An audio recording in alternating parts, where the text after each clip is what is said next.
ఆంధ్ర తెలంగాణలో తక్కువ ఫీజులతో high quality results ఇస్తున్న ఏకైక సంస్థ తిరుమల్ ఐఏఎస్ ఇన్స్టిట్యూట్. మాజీ ముఖ్యమంత్రి వైఎస్ జగన్మోహన్ రెడ్డి ఇంటి వద్ద అగ్ని ప్రమాదం సంభవించింది. గుంటూరు జిల్లా తాడేపల్లిలోని జగన్ నివాసం వద్ద రోడ్డు పక్కనున్న గార్డెన్లో బుధవారం మంటలు చెలరేగాయి. బుధవారం సాయంత్రం ఒక్కసారిగా మంటలు చెలరేగగా వాటిని సెక్యూరిటీ ఆపివేశారు. మళ్లీ రాత్రి 9 గంటల సమయంలో మరోసారి మంటలు చెలరేగాయి. పెద్ద ఎత్తున అగ్ని కీలలు ఎగసిపడ్డాయి. దీంతో అగ్నిమాపక సిబ్బంది జగన్ నివాసం వద్ద ఉన్న సిబ్బంది వెంటనే మంటలను అదుపులోకి తీసుకొచ్చారు.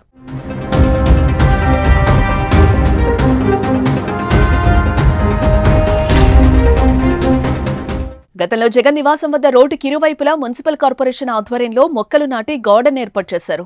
అయితే ఆ మొక్కలు ప్రస్తుతం ఎండిపోయాయి. కూటమి ప్రభుత్వం అధికారంలోకి వచ్చిన తర్వాత ఆ మార్గంలో వాహనాలను అనుమతించడంతో జగన్ ఇంటి పరిసరాల్లో ఆకతాయిలు తిరుగుతున్నారని, వారే ఈ ప్రమాదానికి కారణమనే అభిప్రాయం వ్యక్తమవుతోంది. ఒకే రోజు జగన్ నివాసం వద్ద 2 అగ్ని ప్రమాదాలు చోటు చేసుకోవడంతో వైసీపీ నేతలు ఆందోళన వ్యక్తం చేస్తున్నారు. కుట్రపూరితంగా జరిగిందని ఆరోపిస్తున్నారు.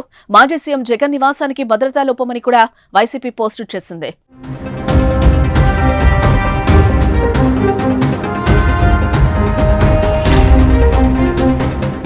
గతంలో కూడా జగన్ నివాసం దగ్గర రచ్చ జరిగింది. గతంలో భారతీయ జనతా పార్టీ యువమోర్చా నాయకులు అలాగే కార్యకర్తలు జగన్ ఇంటిపైకి చొచ్చుకొచ్చారు. తిరుమల శ్రీవారి లడ్డూ ప్రసాదంలో జంతువుల కొవ్వు అవశేషాలకు జగన్ కారణమయ్యాడంటూ అప్పట్లో బీజేవైఎం నాయకులు జగన్ నివాసాన్ని ముట్టడించారు. జగన్ ఇంట్లోకి చొచ్చుకెళ్లడానికి ప్రయత్నించారు. జగన్ నివాసం, వైఎస్ఆర్సీపీ కేంద్ర కార్యాలయంపైకి చొప్పులు విసిరారు. జగన్ దిష్టిబొమ్మను దహనం చేశారు. ఆ తర్వాత కిందటి నెల 23వ తేదీన తెలుగుదేశం పార్టీ జాతీయ ప్రధాన కార్యదర్శి మంత్రి నారా లోకేష్ జన్మదినం సందర్భంగా కొందరు కార్యకర్తలు జగన్ ఇంటి ముందు వేడుకలు జరుపుకొని హంగామా చేశారు. ఈ 2 ఘటనలు కూడా సెక్యూరిటీ వైఫల్యాలుగా వైసీపీ ఆరోపిస్తోంది. ఇప్పుడు అగ్ని ప్రమాద విషయంలో కూడా అదే ఆరోపణలు చేస్తోంది.